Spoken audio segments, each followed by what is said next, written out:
वंचित बहुजन युवा आघाडीने विधानसभा निवडणुका डोळ्यासमोर ठेवून सुरू केला गावभेट दौरा।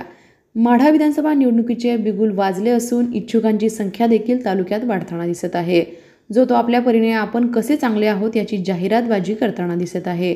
असे असताना वंचित बहुजन युवा आघाडीचे माढा तालुक्यातील कार्यकर्ते मात्र पक्षाचा कोणताही उमेदवार जाहीर झाला नसताना पक्षाचे राष्ट्रीय अध्यक्ष बाळासाहेब आंबेडकर साहेब यांचे विचार गावागावात घराघरात पोहोचवण्यासाठी प्रयत्न करताना दिसत आहेत।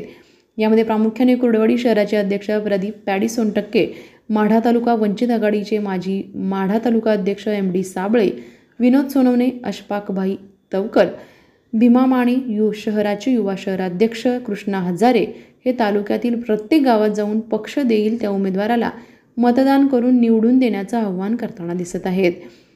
पंढरपूर तालुक्यातील विधानसभेला जोडलेल्या गावात बैठक घेतल्याने राजकीय वर्तुळात नवीन चर्चेस उधाण आलं आहे।